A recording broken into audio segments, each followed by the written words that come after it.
Good afternoon, ladies and gentlemen. Welcome to the PWCET series webinar. We are gonna just give it another minute or so to let people join in, and then we're gonna start. So stay tuned. Thank you.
Okay, so dear participants, dear panelists, welcome to this PWCET series webinar on employment and entrepreneurship in the DRE sector, a gender perspective. So I have the pleasure of giving a few opening remarks on behalf of our CEO, Mr. David Lecoq, who is currently in Egypt for the COP. My name is Jens Jäger. I'm the Director of Policy and Business Development at the Alliance for Rural Electrification, ARE. I'll just quickly first take you through the agenda, which we can see on the next slide, and then we'll get right into the event proceedings. So we'll start out by a keynote speech by Mr. Thomas Fulgroup, Head of Coordination of the Coordination Unit for the Global Platform for Action on Sustainable Energy in Displacement Settings from UNITAR. And then we'll have 3 speaker interventions from Energy Access, HIVOS, and BENO, followed by a moderated discussion and Q&A moderated by my colleague, Mr. Deepak Mohapatra, Senior Officer for Business and Market Development at ARE. So very quickly about ARE, and while presenting ARE, maybe I can just briefly mention that you need not to ask about the recordings. The webinar is indeed being recorded. This will be made available on the ARE and GPE websites respectively, along with the summary of the webinar and the PowerPoints after the event. So don't worry, we'll share the proceedings afterwards. So quickly, for those who do not know us, the Alliance for Rural Electrification, ARE, we are the Global Business Association for the Decentralized Renewable Energy Industry. We have 3 key targets. So the first is to catalyze private sector-driven markets for sustainable electricity services, and with that also create jobs and power equitable green economies. We currently have just over 200 members spread across 55 countries and 3 key target regions or continents, which is Sub-Saharan Africa, Asia Pacific, and Latin America and the Caribbean. You can see more details on the distribution and expertise of the members on the ARE matchmaking platform, which is in the hyperlink at the bottom of the slide. In terms of the regional distribution and technology distribution of ARE's membership, as you can see from the colors on the map, we have most members active in Sub-Saharan Africa, followed by Asia Pacific and Latin America and the Caribbean.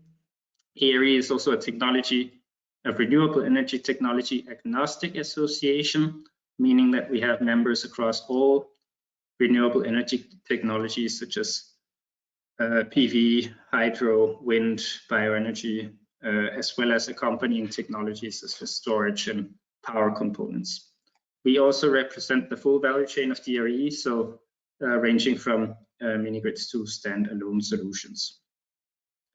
So if we move to the next slide, very quickly about ARE services. So for those of you in the audience that are not yet members of ARE, you are of course most welcome to join the Alliance. Together we are of course stronger. We offer 3 main service lines to our members, the first being market intelligence and business development support services, the second policy and advocacy support, and the third communication and marketing.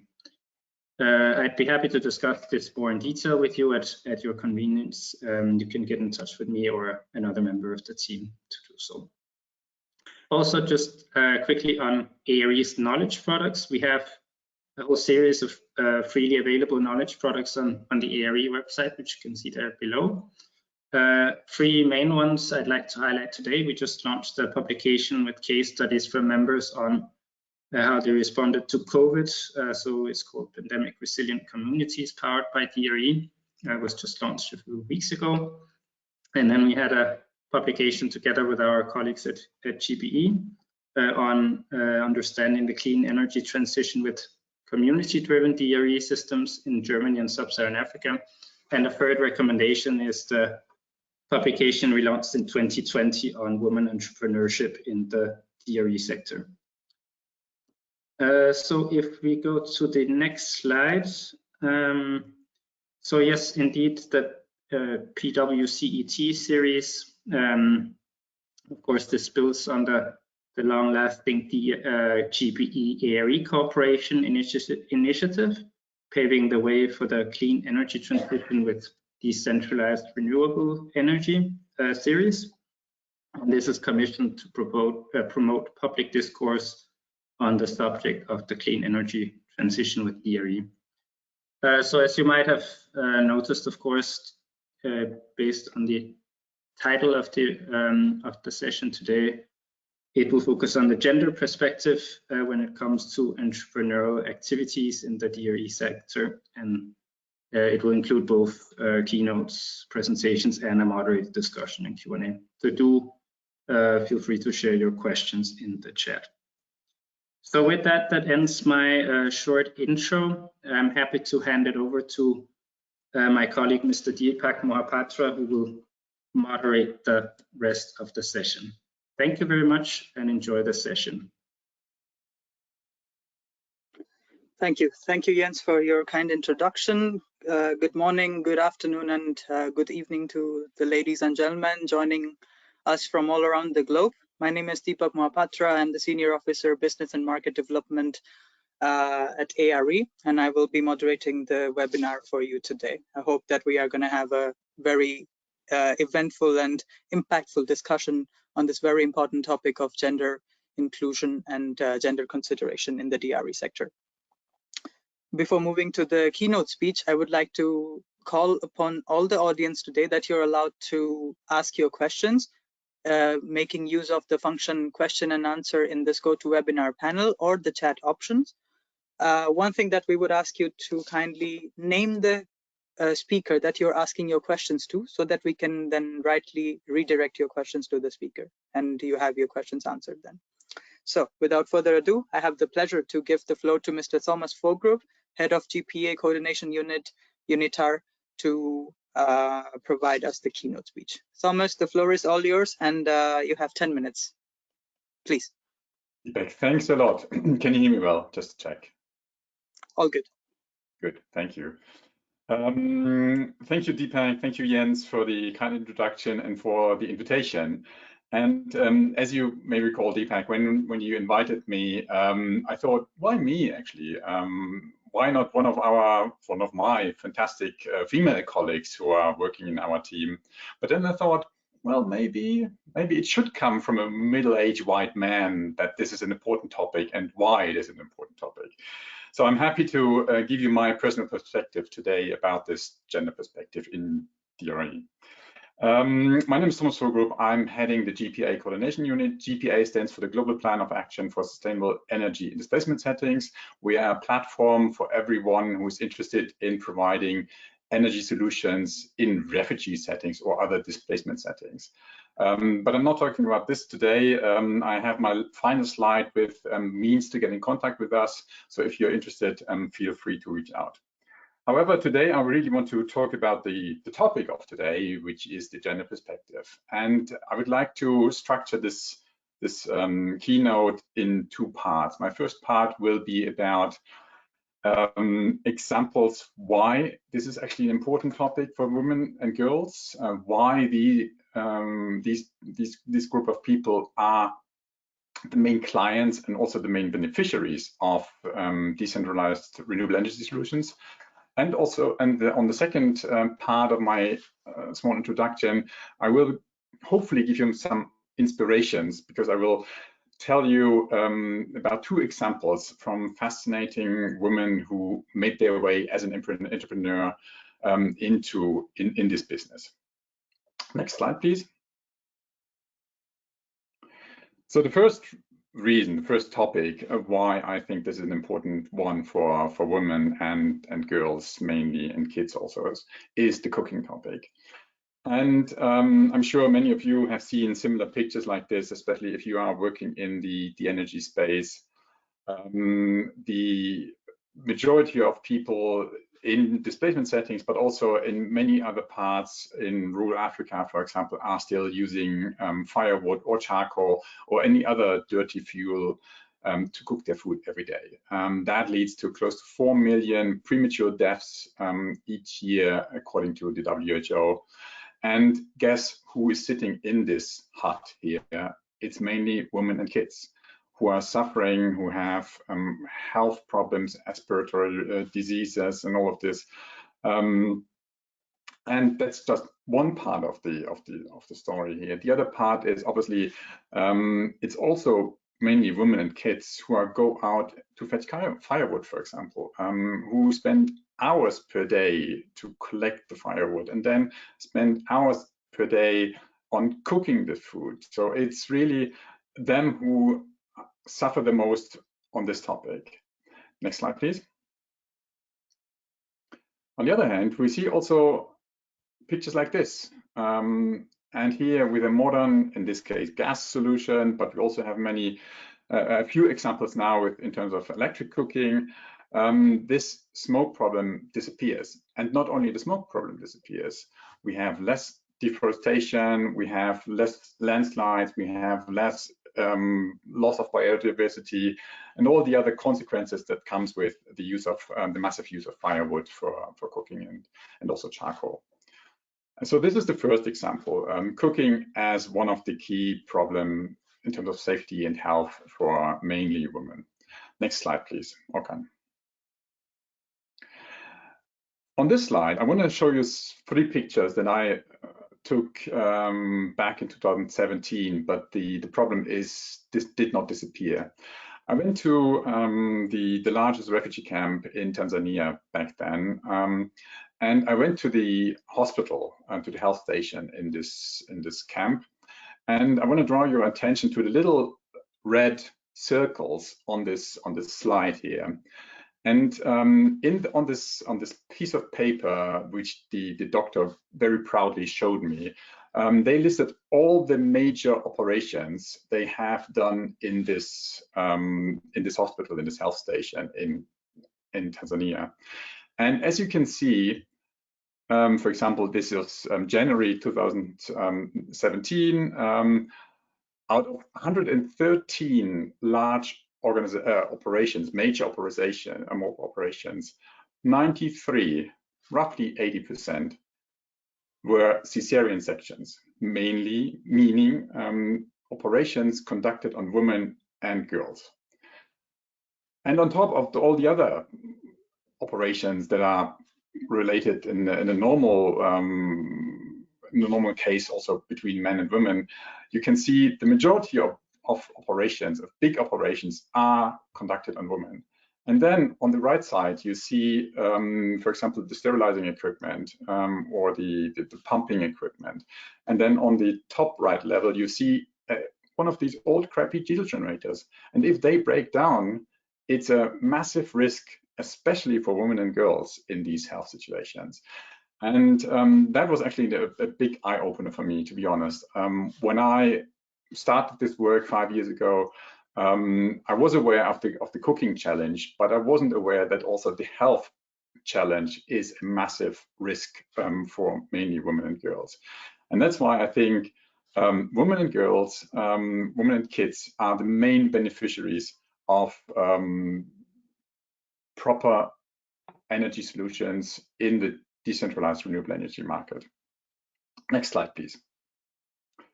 Now I want to give you two hopefully inspiring examples from women who are in this sector active as an entrepreneur, or in this case, as my colleague. Let me introduce you to Joelle Hangi. Joelle is on the left side, on the left picture. That was taken, I think, 4 years ago, when Joelle was 6 months pregnant, and back then she was living in the Kakuma refugee camp in Tanzania, in Kenya. So one of the largest camp or it is actually the largest camp in Kenya. And while she was living there as a refugee, she was studying also part-time distant learning with a university in the US. The problem was, I mean, imagine yourself being in this kind of situation. First of all, it's already difficult enough to do any kind of part-time study if you are pregnant, and let alone living in such a harsh environment like a refugee camp. And then on top, and that's why I'm saying, bringing this up, share this story today with you. On top, electricity was only available from 7 to 10 p.m. in the evening. So whenever she had to do assignments or download or upload materials, she can only do it within 7 to 10 in the evening. And then also only during this period, the Wi-Fi signal came in. So she had to go upstairs to the roof of her hut, and because that was the only area in the house where she would have at least G2 connection from time to time. So and now she has finished her bachelor, she has finished her master, she's now working for us, and I'm really, really happy to share this story with her, with all of you. Obviously, I asked her if she would feel comfortable with that, and she does, because I think it is a really inspiring story. On the right side, you can see her going back to Kakuma. This was actually only a couple of months ago, 1 or 2 months ago, showing the largest mini grid which was just opened in the refugee camp in Kenya. Final slide, please. Another initiative I want to introduce to you is, or another person in front of you is Iman Hadi. She's a woman entrepreneur from Yemen, and together with 10 other women and with the help of UNDP, they financed and installed a mini grid within their community. They did not have electricity in all the houses. They had some diesel generators that replaced all of the diesel generators. And on top, with the savings and with the additional support from UNDP, they're now able to support or to provide electricity to all the households in the community. And the interesting story is not only this technical component, is really in previous times, men were really, really skeptical when the women started all these efforts. They actually didn't want to, and they opposed women to work outside their house. But then they were consistent, they were passionate about this. They finally did it, and now the men are also encouraging them to further continue, expand this grid, and actually also work in this sector further. And because it is such a very small scale but very successful story, they also received Humanitarian Ashton Awards 2020. So if you want to take a closer look at the story of this project, I can highly recommend this. A look at the Ashton Awards back in 2020. Final slide, please. If you are interested more in humanitarian energy beyond the gender topic, do reach out to us. Our website is humanitarianenergy.com. We're also operating a LinkedIn expert group for the sector, where we're posting, for example, also job offers or any kind of requests for services, for any kind of business opportunities. Feel free to link yourself up to the group. And I hope I was able to inspire some of you to hire more women, to employ more women, and hopefully the next meeting in a couple of years' time, it should be about success stories more than anything else in bringing more women into the sector. Over to you, Deepak.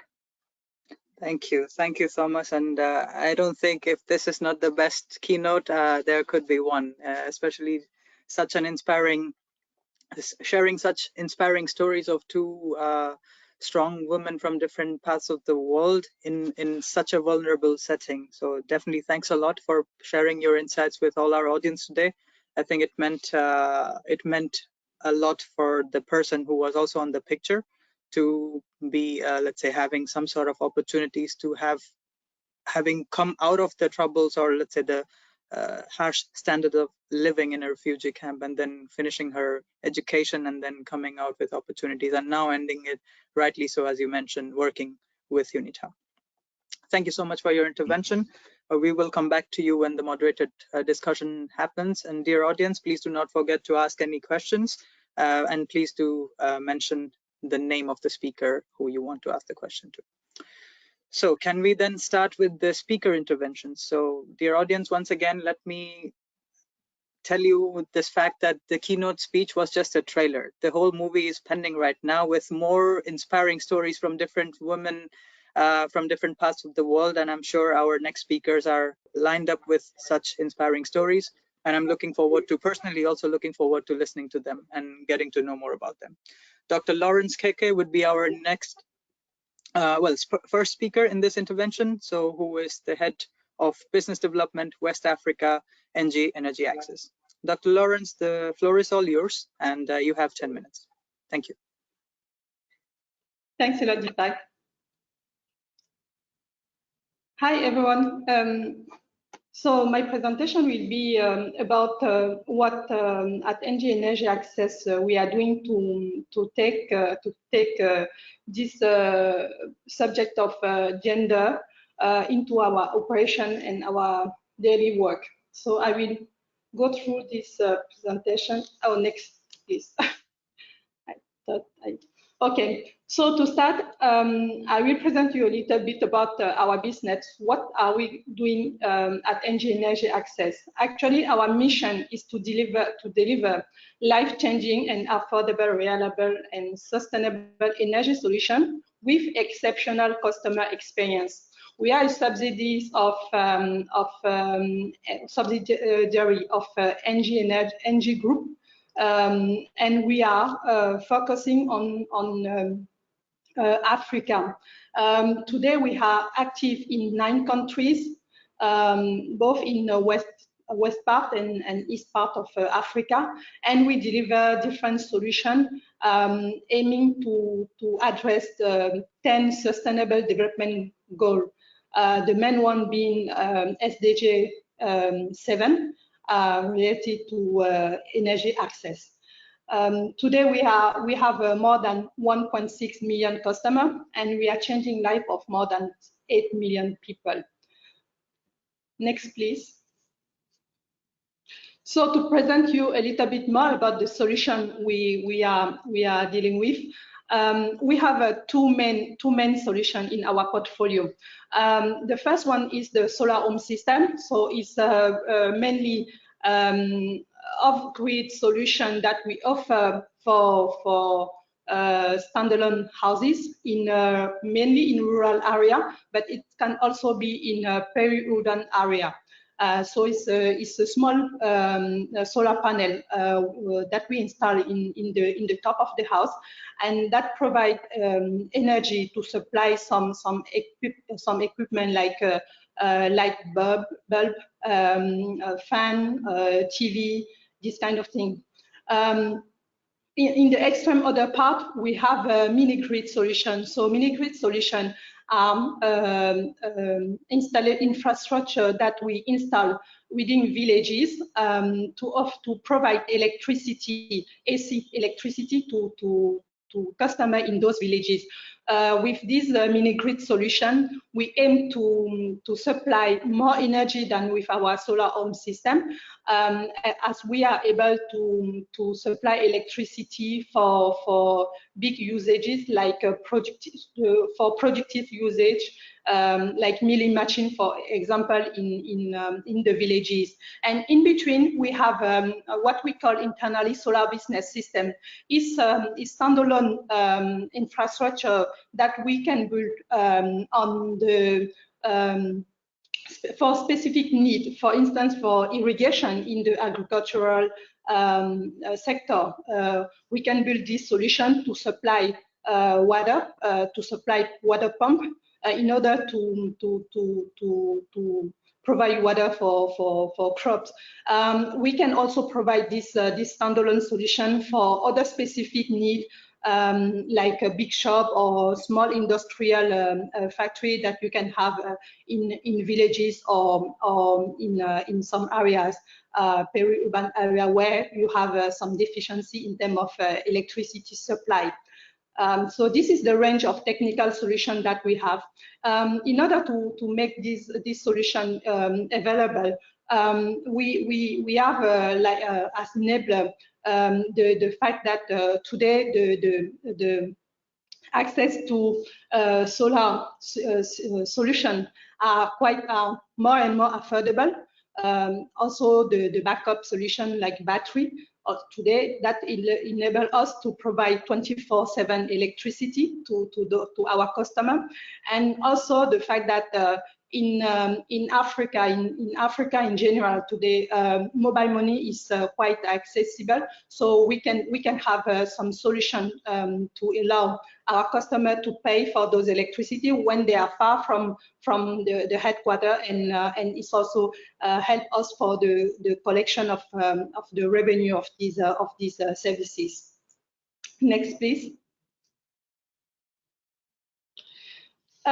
Regarding this specific topic of gender, I decided here to highlight two specific dimensions. At the organizational level, what do we have at the NG Energy Access and within NG in general? Today, in our company, we have the split of 62% of workforce which are men and 38% which are female.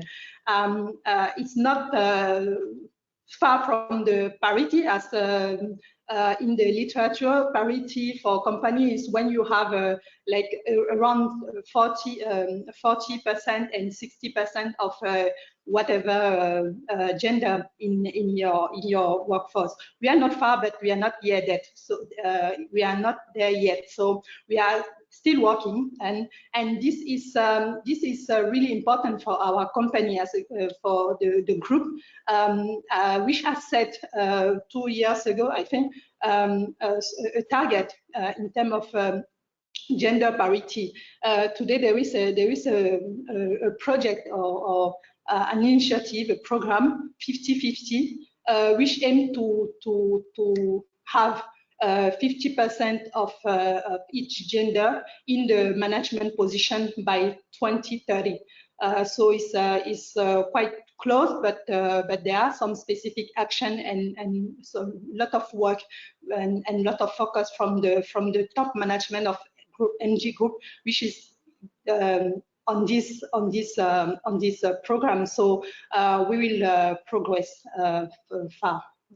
Next, please.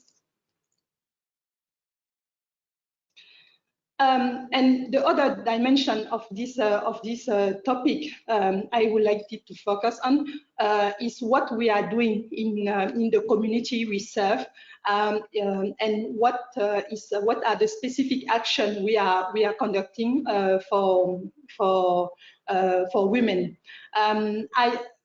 Regarding the solar home system activity, we are not doing anything quite specific. As the product is built for all everyone. I mean, whether it's men or women. What we are trying to do is propose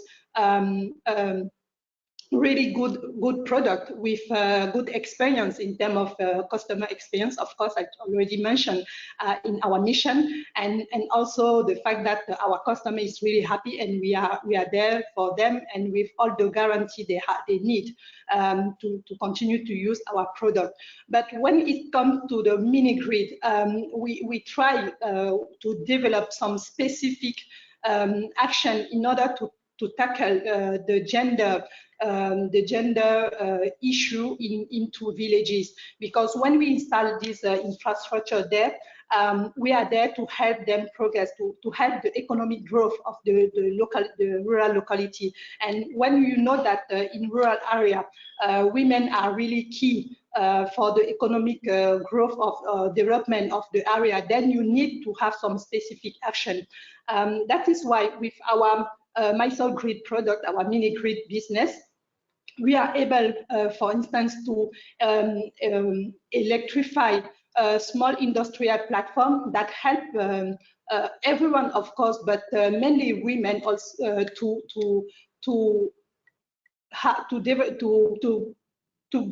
develop some product that have a higher value and enable them to earn more money, income. We also developed some specific training program for the community with a strong focus on women entrepreneurship in order to help them develop businesses, activities at their level. It can be a small shop that they open, but we help them to manage this business the best they can in order to make sure that it lasts for longer, and it can help them to sustain and provide means to their family. We also have some specific action regarding the social tariff that we propose, and also electric appliances that we propose to everyone. Next, please.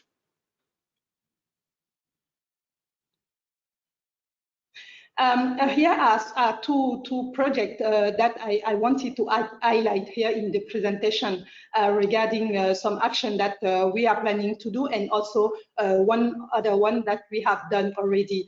To be quick and to finish, maybe the project, the oil producing project in Benin, is something that we are planning to build, is to help women to transform more easily and faster the product that they have there. They are not, in order to produce oil, that is the main mean to live in the community. And the project in Chitangika in Zambia was a project conducted in 2019 and 20 that made us try the use of a modern cooking solution that help women to have more time during night, and also have a better solution for health. Next, please. To have all these projects possible, we can notice that there are some barriers. The main barrier are the fact that for us to have women in our activities, kind of activities, it is difficult to find technical related to train women actually, and also for the customer in rural area. It is difficult for them to have access to finance, mainly for female customer that we have. In order to mitigate this barrier, we think that it is important to invest in the training of women in general. It is important to implement some gender mainstream plan with clear set of targets. And also promote the income generating opportunities for women through the use of productive use, as we propose in our mini grid electrified villages. Next, please. So this is the end of my presentation. We will have time to discuss maybe more in detail during the moderation. Thank you. Thank you, Lawrence, for your kind contribution. And I'm also quite pumped to know more about these two projects, one in the one from Zambia and the other country. So maybe we can take some more points on that when we have the moderated discussion. All right, so next in line, I have the pleasure to invite, next slide, please. Yeah, I have the pleasure to invite Ms. Layli Himayati, Collaboration and Networking Lead for Mentari Program from HIVOS. Layli, the floor is all yours, and please stick to the time, 10 minutes. Thank you. Okay, thank you, Deepak. Can you hear me well? Yes, loud and clear, please. All right, thank you then. Okay, hi everyone. Good morning, good afternoon, and good evening everyone from around the globe. Greetings from Jakarta, the capital of Indonesia. First of all, thank you all so much for having me and HIVOS in this wonderful webinar. And appreciation for ARE and PWCET for having the gender balance panelists for this webinar. My name is Maya from the Climate Justice Impact Areas of HIVOS Foundation in Indonesia. Next, please.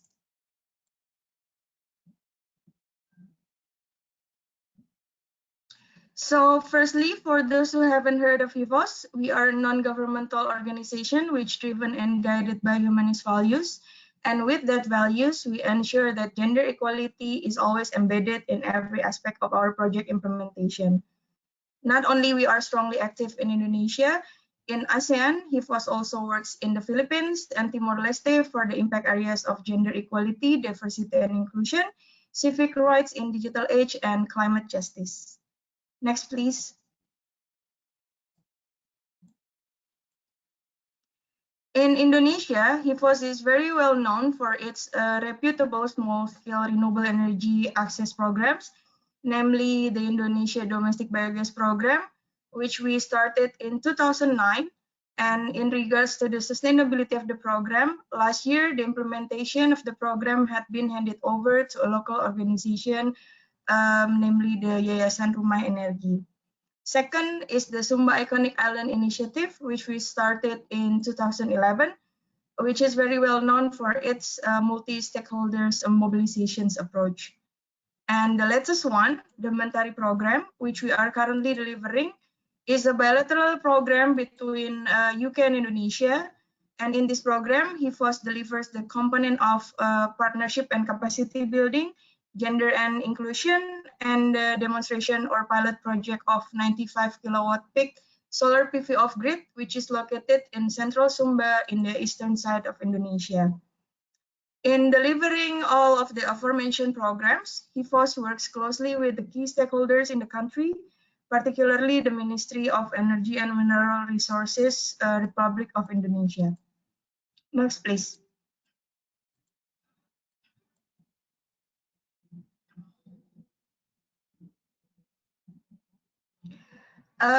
Based on the experience of implementing the small-scale renewable energy programs, which has been mentioned earlier, here are the most found lessons learned that we can conclude from the field. First, it is found that women and marginalized groups usually are not properly involved throughout the stages of project delivery. While leaving this group behind actually has proven that sometimes can lead to a poor system, poor design, or even weak implementation. Second, as HIVOS works mostly in eastern part of Indonesia, which has their own uniqueness of social norms, cultures, and values, which unfortunately most of the times hinder the participation of women and marginalized groups. For example, less participation in formal meetings, limited decision-making power, or less opportunities in community activities. And this condition has led to a situation where women and marginalized groups cannot benefit as much as men. For instance, less being considered in terms of safety and security, and most of the times also led to another situation where women do not have the access to jobs in the renewable energy sector compared to men. Next, please.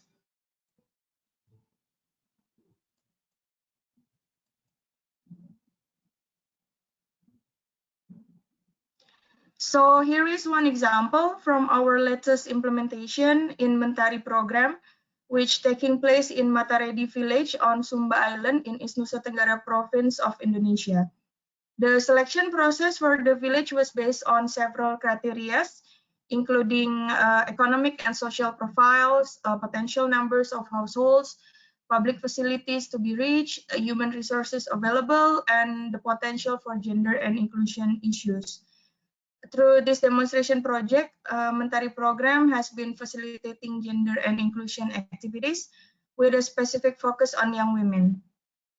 This slide summarizes the existing situations, interventions, and post-intervention outcomes which experienced by women and young women who have been involved in the program activities. So alongside the installation of 95 kilowatt peak solar PV off-grid, this project also targeted young people, specifically young women in the village, through various capacity building activities, which enable all groups in the village to get the benefit out of the project, where we provide equal opportunities for men and women in the operation and maintenance aspect of the solar power plants. With access to trainings, we provide opportunities for the villagers' self-development and gives them an entry point for participating in renewable energy projects. We organized 2 training courses, one on simple electrical installations and basic electricity, and another one on furniture making to foster entrepreneurship in order to make use of the new access to electricity. While the furniture training gave the villagers new skills in woodworking and potential to create their own businesses. To ensure the sustainability of the installed system, the program also supports the village with the establishment of village business unit, of which during the process we encourage women participation in the leadership position, where we promoted the selection of female staff in the management of village business unit. And in addition, the villagers also learn about the basic concepts around gender and inclusion, where they learn to appreciate that men and women have equal rights in all aspects of their lives. For example, in their education, in their working, and in their social lives. Next, please.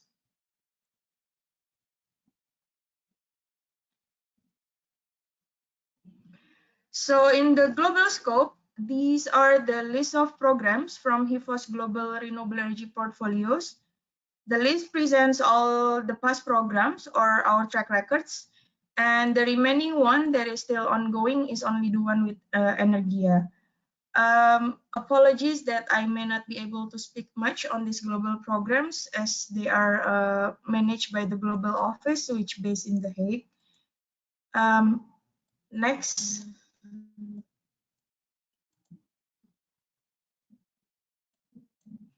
So our Indonesia domestic biogas program is actually the expansion or replication from the Africa Biogas Partnership Program. And for both programs, they're both registered in carbon market under voluntary track of gold standard. And in Indonesia, by the time it was handed over to our local partners, the program has benefited a total of around 20,000 households. And gender mainstreaming is strongly implemented in HIFO's biogas programs by one, improving the quality of women's life through optimizing health, through cooking convenience, and by promoting women in the supply chain, not only as the main users of the biogas, but also by encouraging them as supervisors and promoters of the farmers groups. And two, empowering women through agricultural productivity improvements by the utilization of bioslurry, as well as maximizing the usage of biogas for productive economic activities. Next.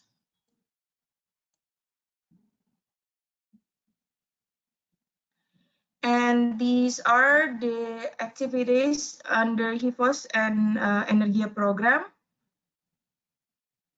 And next, please. The last one from the global program is the Women Economic Empowerment, which also had been concluded in 2017. Once again, apology that I could not say much for the global program. However, should there be any questions, I will be happy to take it to be shared to the relevant team or to the program managers. Next, please. So based on the experiences on the delivery of HIFOS clean energy access projects, here are some takeaways that we can recommend for similar implementation.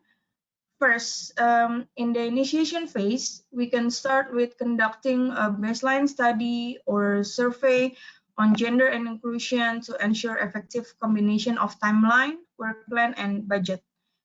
Second, based on that study, then to apply specific program or methodology for gender and inclusion intervention. For this step, in HIFOS experience, we use the GALS method, or famously known as the Gender Action Learning for Sustainability. And last but not least, to ensure the sustainability of the intervention, we make an effort to work with the local authority or the key stakeholders for the adoption of our strategy or to streamline the program with the local policy or local program of the local government. Next.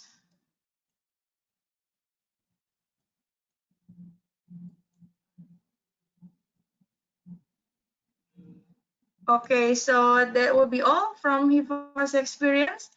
And thanking you all for the kind attention, and I would be very happy to welcome any questions or comments in the discussion. All right, back to you, Deepak. Thank you. Thank you so much, Lily, for walking our audience through different programs happening in Indonesia, as well as sharing some insights from the global programs as well. And I'm sure if there are any questions, audience, please do ask your questions and we'll try to cover them during the moderated discussion. All right, without further ado, let's move over to the next speaker in line. I have the pleasure to invite Mr. Vincent Renaud, the director of BENO. Mr. Vincent, the floor is all yours. You got 10 minutes. Thank you. Okay, good afternoon, good morning, good evening to everybody. BENO is a company created in 2015. Our ambition is to contribute to social economic development mainly in Africa, thanks to renewable energy and digital tools. Next, please. We start in Togo in 2016 with a pilot project with solution from 2 kilowatts to 30 kilowatts. You have the picture of the 30 kilowatt solution we implement with a local business. And thanks to that pilot project, we developed skills and tools to contribute to develop new projects in the sector of renewable energy. Next, please. So on this slide, we have some key indicators of the way we are looking to the problem of energy access and productive use. Behind the 11 billion of US dollar for the market, we consider that there is key social impacts, creating value with productive use of solar energy is providing new jobs, providing better products and service to improve quality of life. And all that things contribute to reduce the migration, the rural and urban migration. So behind that huge market, there is, and it's for us more important, a very important social deal. But there is two key issues to address. The first one is the ability to pay for energy and appliances. There is a difficulty, and we'll see soon how we try to contribute to solve that problem. The second one is to, from our own experience, and as I can know from the experience of our colleagues and partners, the development costs of renewable energy projects are very high. So we consider that there is a lack of standardization. What do I mean? Based on our field experience, we consider that the nearby villages are very similar. and there is standards activities for women in a gender approach.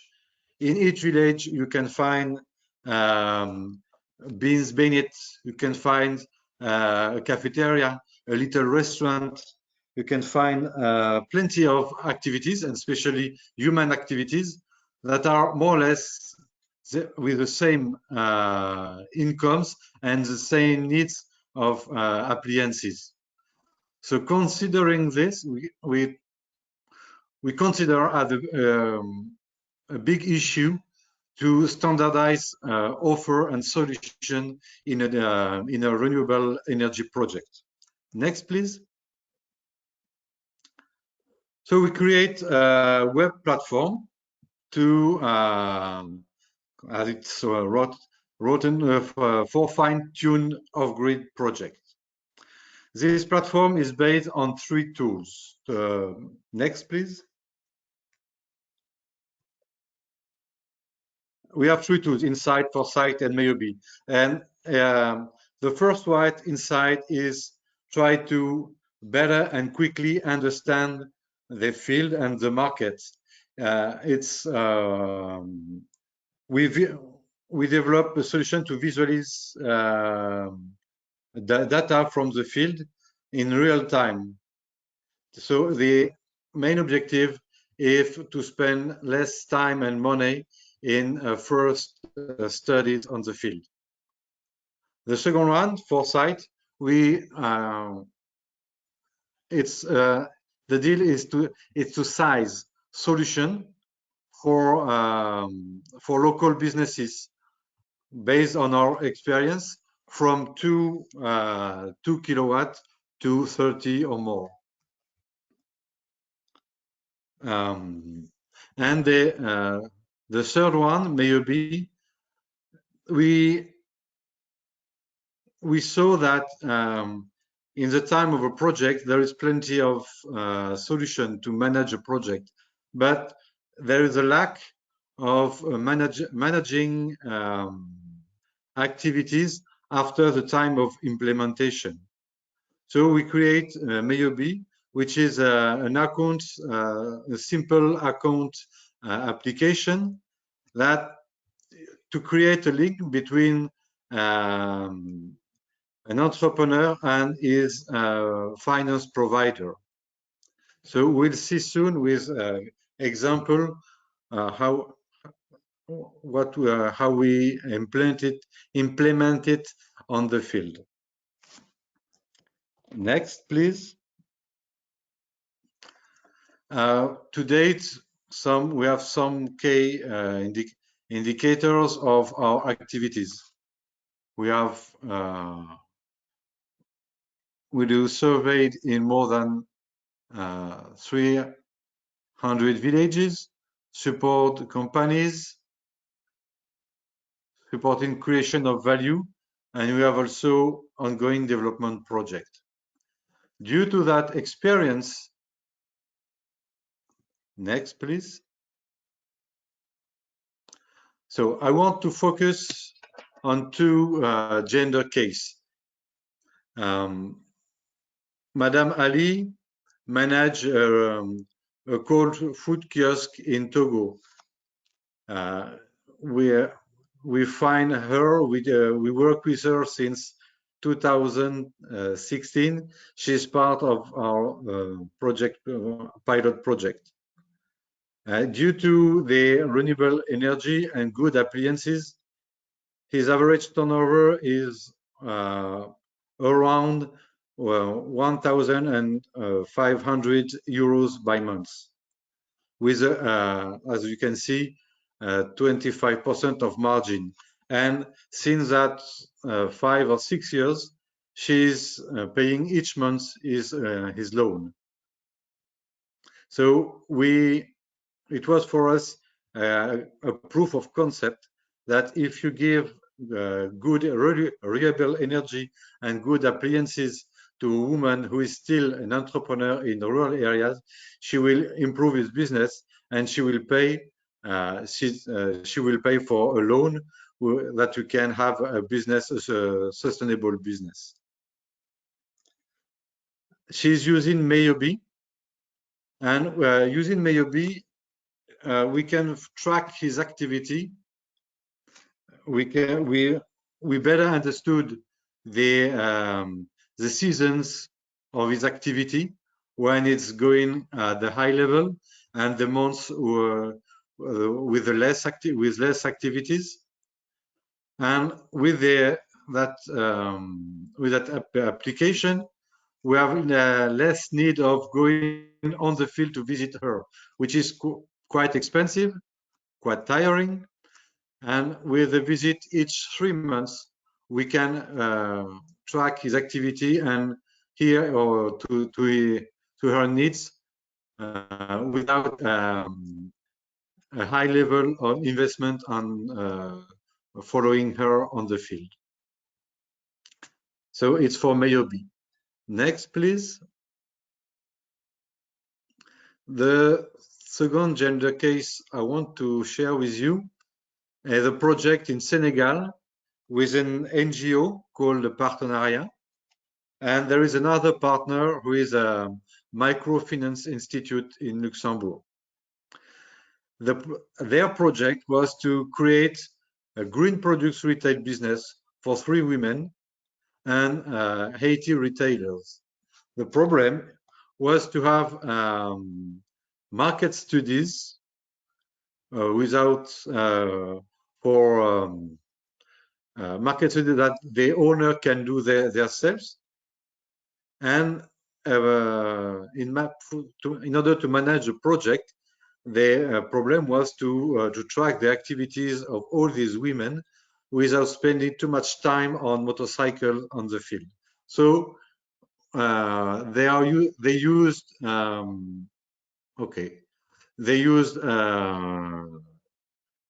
Insight for the field survey, and they are using Mayobi, and they can track all the activities of stakeholders of the project. So next, please. Okay. Our experience. It's a quick presentation. Our experience.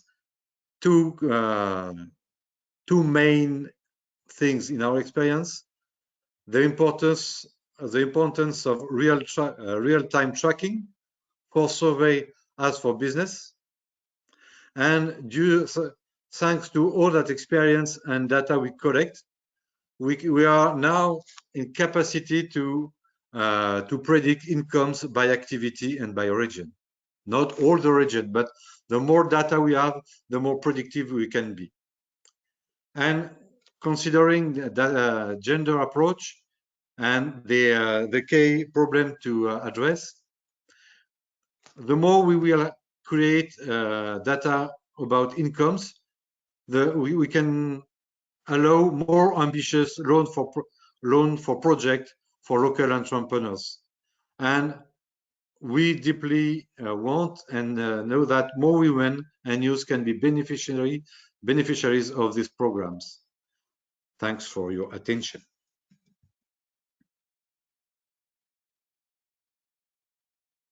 Thank you. Thank you so much, Vincent, for also providing your insights and how making sure that the digital solutions can also play a vital role in order for enhancement of the socioeconomic development at a local level, particularly for women. And we saw 2 examples, so it's really impactful. Thanks a lot for sharing it with us. All right, then without further ado, I would like to move to the moderated discussion now. Can we have the next slide, please? And with this, I would like to invite all the speakers to turn their camera on and unmute themselves so that we can take some questions and have a discussion. All right, thank you so much. So taking some of the questions from the audience over here, as I can see. There has been a congratulatory remark from one of the audience to Thomas for the kind work that has been done in the sector for women, and especially in the refugee sector, and the presence of men in the space is also lauded. So thanks again. All right, first question to Dr. Kika. What's the business strategy that you have used in Ivory Coast in West Africa, and any advice for women who wants to join your team, especially if she doesn't have any engineering background? Okay, thank you for the question. In Ivory Coast today, we have only solar home system business. So for people who want to join the team, I guess they can go on the website of the company. There are some job announcement there, and we are always looking for people to support, to help us do our job.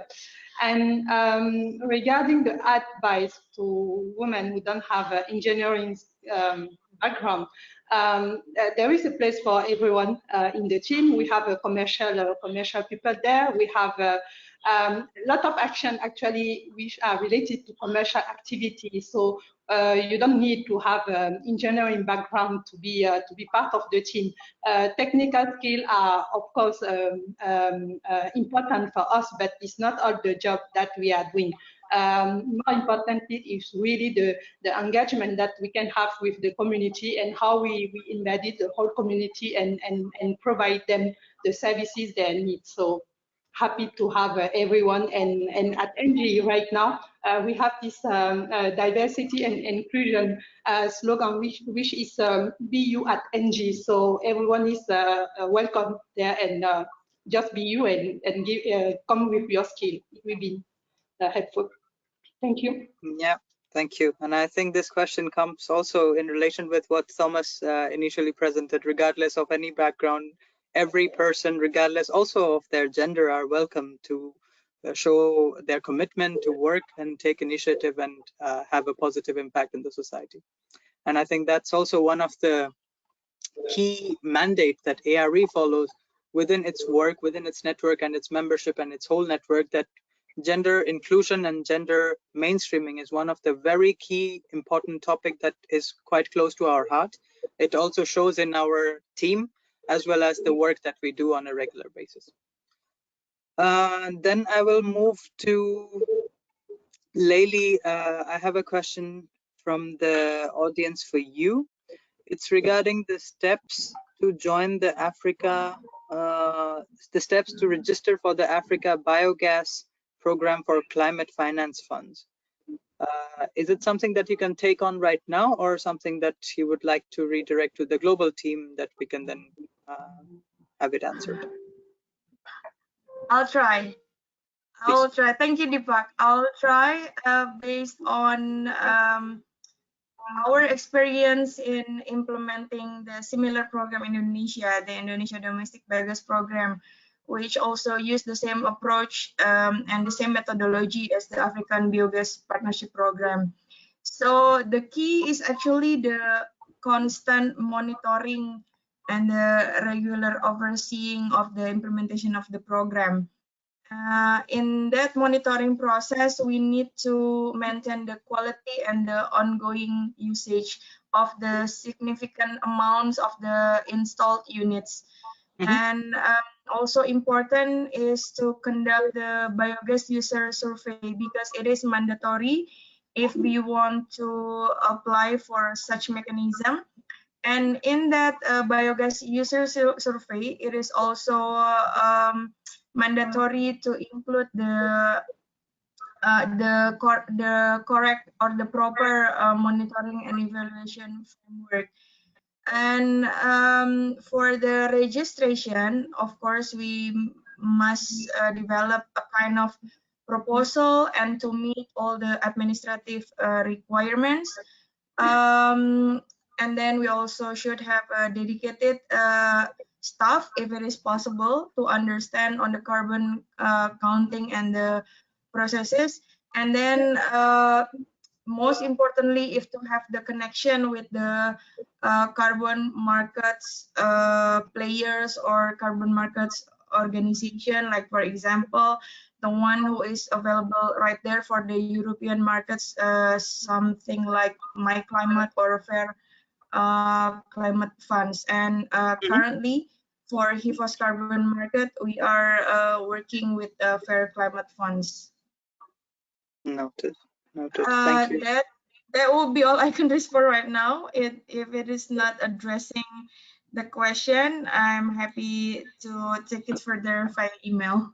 Thank you. Yeah, thank you. Thank you for clarifying the steps as well as clarifying the program itself. Another interesting question that I see from the audience, I think it is addressed to Mr. Vincent from Beno here, but I think it's quite valid for all private sector companies over here. So maybe I'll ask the question, and it is directed to you, Vincent. So is the business profitable for you as it is dedicated to only rural people with small revenue? Are you making enough profits that you are thinking that this is commercially viable to run as a private sector company? The first thing I want to notice that there is no links between rural area and low incomes. That's not an obligation. Yeah. So you can and it's an important point because we often consider that because we don't know the incomes in rural area, we will consider rural Africa is poor. That's not exactly true, and that exactly true is so important, and it's part of our experience and skills to understand the incomes in rural areas. Mm-hmm. So it's a good question. Just to say that's not the question. The question is to understand incomes in rural areas and how energy and good appliances can increase these incomes. Okay, thank you. That's part of our experience and skills. Thank you. Now I would come to a general question, and I will start with Thomas Hugh, that I think it's also quite important to highlight the fact that there are cultural barriers and gender-based stereotypes. One thing that you mentioned was about the men having skeptical mindset that why women should be allowed to work in the space. Well, I'm strictly against the word allowed because it shouldn't be the case that someone will allow someone to do something. But then again, it is very much evident that we see. Therefore, my question goes, how can cultural barriers and gender-based stereotypes be overcome to promote the gender inclusivity in the clean energy sector? It's for me? It's for Thomas, but I will come to you, Vincent, in a moment. Okay. This is a question. This is a general question for all panelists. I will take 2 points from each. So Thomas. Deepak, he's giving me the easy questions here. You're giving me the easy questions. I'm happy to also pass it on to the other colleagues. First of all, before I jump into this, let me also emphasize the 2 points that were made already by Lawrence and Vincent. I think, Lawrence, you're absolutely right, and this is really something I want to emphasize. You don't have to have an engineering background to work in this sector. There's so many areas about commercialization, understanding your customers, developing business cases, and all these aspects which do not require technical skills. So this is really something quite important, I think, also for the audience to take away with. And Vincent, maybe I would like to add one thing. Obviously, it's super important to bring in the productive use component here. But it's also, and I'm sure you're already doing this, it's also super important to see who is actually running large diesel generators, for example, right now. Is there an anchor client somewhere which you can solarize and then use this anchor client as an incentive for a private actor to come in to operate the solar system, to sell electricity, just as there would be a grid. So this is actually something that we face within the UN in the humanitarian space, and also within the peacekeeping, for example, that we are running massive amounts of diesel generators. But coming to your question, Deepak, yeah, I mean, overcoming stereotypes is difficult in any kind of circumstances.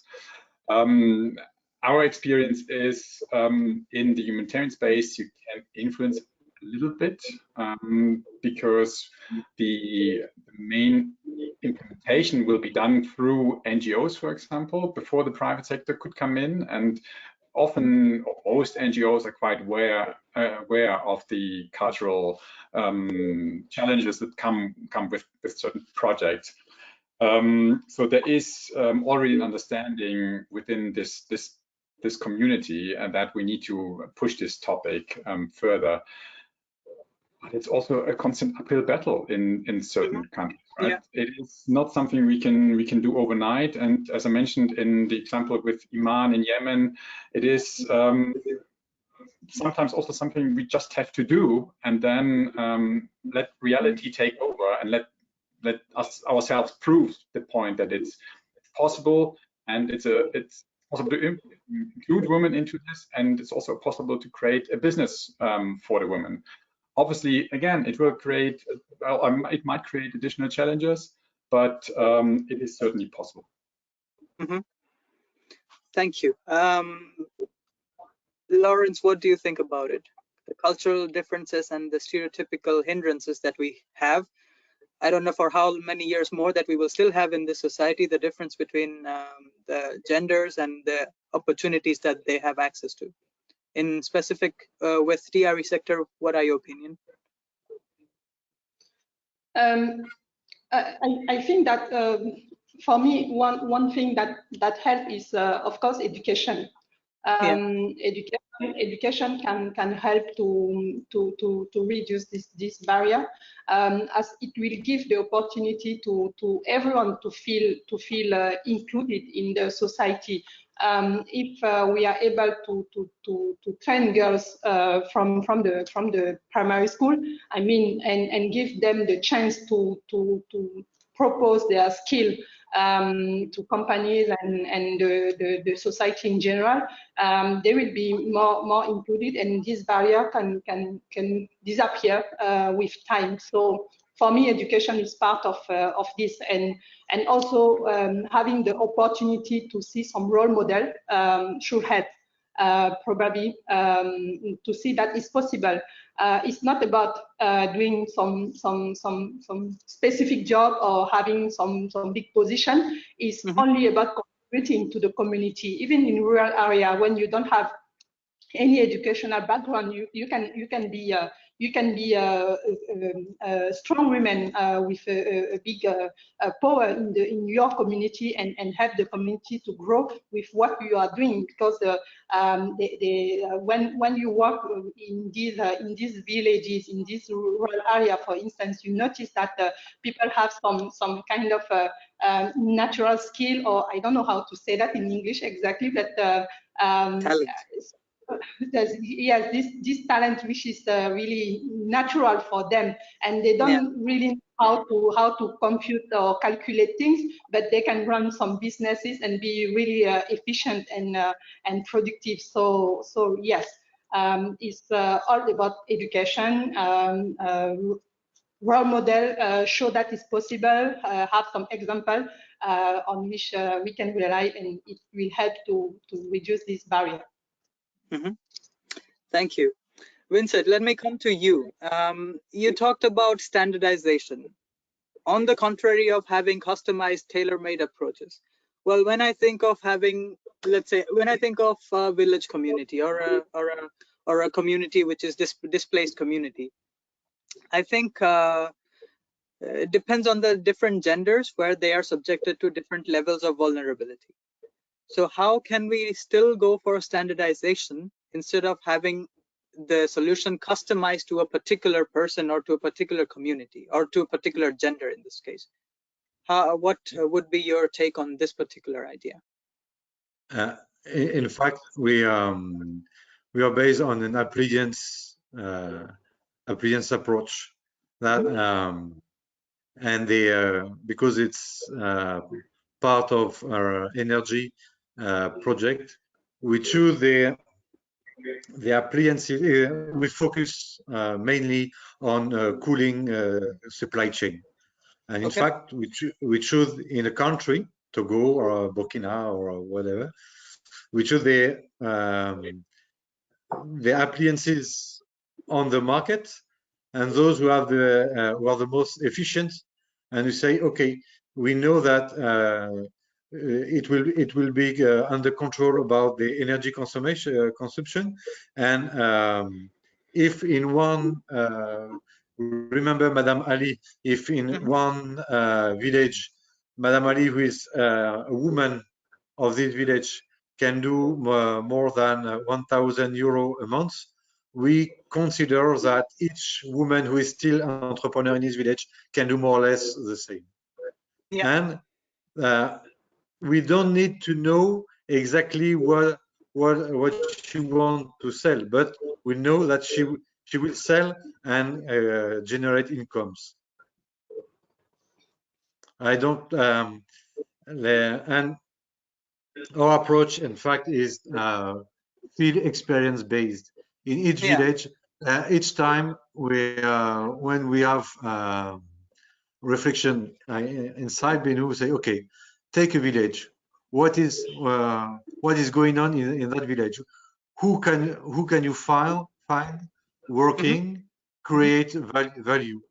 And in fact, that theoretical village is applicable in more or less all the village. You have some differences. You have region differences if you are in the north of Burkina or in the south of Togo. But the key point is good appliances and financing good appliances. Okay. More than very high level or socio-anthropologist studies.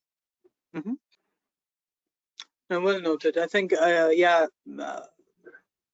think you have a better option or better overview of having this answered, because you have had the field visits yourself, and based on your experiences, and you're providing the answer. So I think it does make sense. Yeah, and if I can add with an example, the last one I was myself on the field in Ivory Coast. It was the job was field survey about the appliances in the grid context, not off-grid, but it's more or less the same.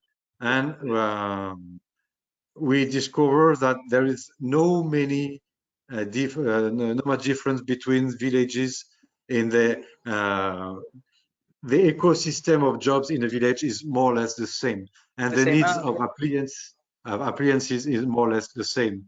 So what you can do with standardized approach will cover more than 90% of the market. So you have to start by this point, and after, or more or less, you will have very specific needs in specific regions. But if you address the main problem, you will have a good impact. Noted. Leili, let me come to you and pick your brain regarding the fact that the cultural differences and the stereotypical hindrances that we have, how did it play a role in your programs when you manage them in Indonesia and also around the world? What are your takes on that matter, please? So based on the field experiences, as we work mostly in the rural or remote areas in eastern part of the country,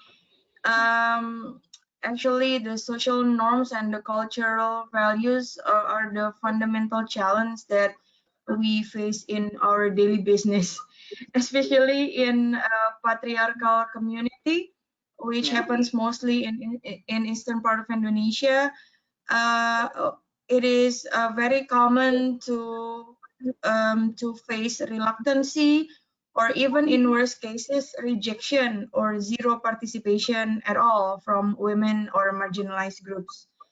And to cope with such challenge, usually during the socialization or throughout the process of community engagement, we ensure that women must participate in the community meetings, while we explain the benefit of having the renewable energy systems for all groups in the community communities, while we also promoting that no one shouldn't be left behind in the process development. And the effort to cope with those social condition and cultural values, we ensure the participation of women by going to each doors, and most of the time is done through the church activities. Yeah, we work together with the church to do like a collaborative socialization or group or community meetings. And if these earlier steps have been successfully done, then we move on to the next step. That will be to facilitate their thoughts, the community thoughts and opinions, the women's thoughts and opinions, which is systematically facilitated through the series of our training, for example, in the trainings of gender action learning for sustainability. Noted. Yeah, I think it's a very good idea. And I think this should be a practice. I'm sure it is already in practice that we should go to a community always via like a change maker, like an impact entity like this, the church in this case. You mentioned that the people, the local people, they trust them. They have more faith in the agent, the local agent of change, if I can call them, for example. And then they do make a difference by having this collaborative approach. We can fight these cultural stereotypical hindrances and then come up with a better plan and approach, or let's say strategies, as Lawrence was mentioning in her presentation, that we can then take, let's say, into account all the needs and necessity regardless of the gender, community, and so on. Being mindful of the time, I think we can take one more question, and I have a question in mind which is also very surprisingly coming from the audience. So to all the panelists, I'll start with Thomas Yu. So let's hear the question. The goals of SDG 5 are women's empowerment and equality with men. Do you really feel that the increase in women's income is the primary pathway through which these impacts can be achieved through improved access to DRE? So I had the similar question that if like having equal access to the finances regardless of the gender, is it practical, is it implementable, and will it really bring down all the social differences that we have? Thomas, what are your thoughts?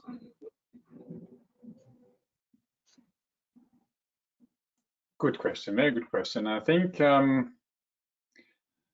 mean, in general, obviously, funding, money, more income, and so on helps bringing people out of poverty. Out of poverty brings more equality, more development, more education, and all of this. So in a way, you could say it all comes down to money, but it's not. I don't think so. I actually would like also to emphasize Lawrence's point here. Education is another very important one, which is not immediately linked to income, right? You can also have an excellent education, or can provide an excellent education for people with lower income opportunities or possibilities. So I think, yes, income generation is a very important point, and it certainly helps to overcome certain barriers, hurdles, cultural barriers. But for example, education, but also something like a proper health system and social system, social security system is also maybe equally beneficial. Vincent, looking at you then, would you like to add to Thomas's point on having equal access to finances regardless of the gender? Quick answer, please. Yes, we are, as Benu, we are focusing on creating value. That's where I don't say that we are the solutions for the world problem of gender. Focusing, but I agree with the question of education and focusing on the training programs in the job creation. First, education is important, but the training programs in the world life, if you have women who want to develop their business and you have training programs adapt for her, it's very important. And yeah, so quick so it's enough. Yeah, thank you. Leili, what do you think about it? I would not reiterate of what's been mentioned earlier by Thomas, Vincent, and by Thomas and Vincent, which I fully agree with them, that education is strongly important. Actually, for us, energy access is merely the entry point, which is very important, or the key is the sustainability to build the ecosystem of the local surroundings for the system, for the sustainability, not only for the system, but through building the capacity and the entrepreneurship to support the ability to pay, and the operation, and the maintenance. And most importantly is actually women can actually achieve anything if they are given equal rights and access. So yeah, I think that will be all. Thank you. Lawrence, coming to you. What are your thoughts on? Yeah. Go ahead, please. Recall the question.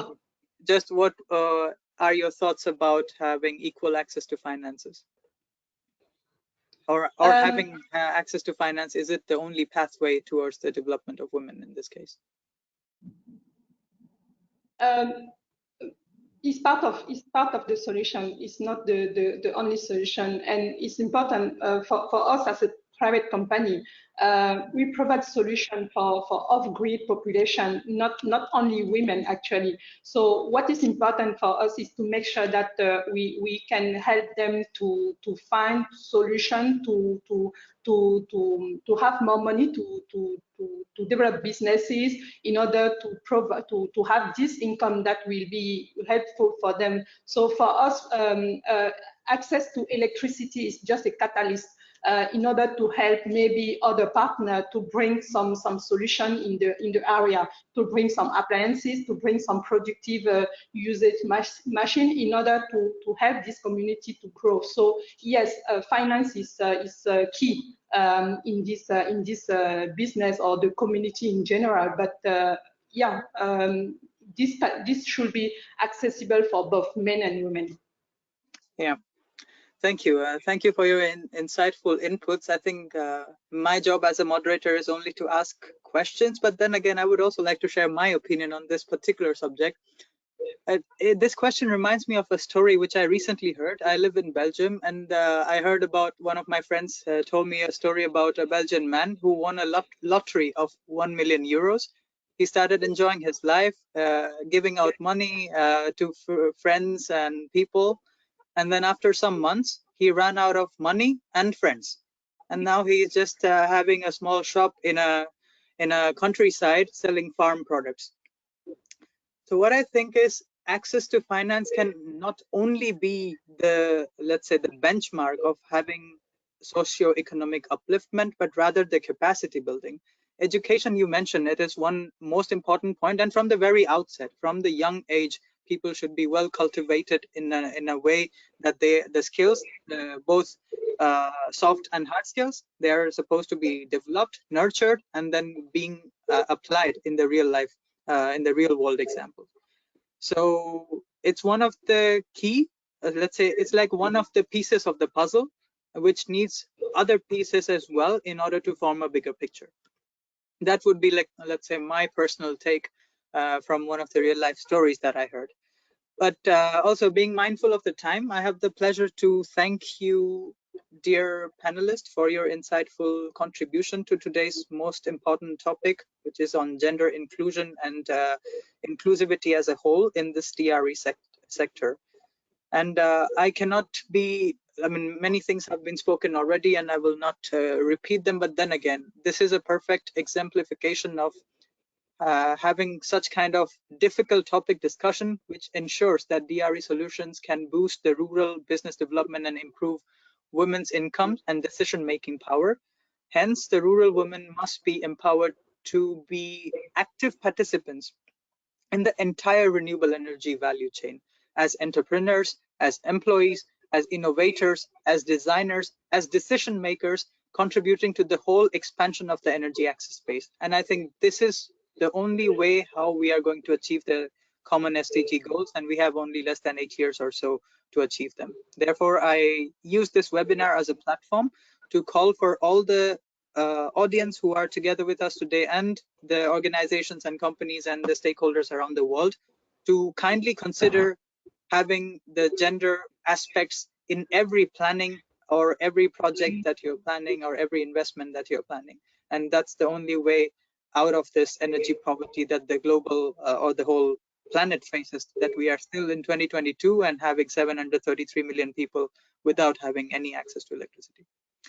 With that as a note, I would like to thank you once again for your kind contribution. Thank you, dear audience, for joining us today. And I'm once again repeating that this recording of the webinar, as well as the PowerPoint presentation, as well as an event summary, will be made available on the ARE website as well as the GBE website. You can have you can refer to them anytime if you want. If you have any questions, please feel free to reach out to me or any of my colleagues or the panelists over here, and we will be more than happy to attend your query. And if you would like to get in touch with GBE as a program and see how it can help you with your project, and if you would like to become a member of the Alliance for Rural Electrification, we would be more than happy to welcome you on board. Thank you so much for joining us today, and I wish you all a nice rest of the day. See you in the next PWCET webinar. Thank you so much. Thank you for moderation. Thank Thank you. you. Thank you, Vincent. Thanks a lot, Deepak. Thank you Thank you for the nice moderation, Deepak. Thank you, Lily. And Thank thanks you. to the other panelists. Have a good day, everyone. Thank you. Thank you. Bye. Thanks to you. Thank you. Bye.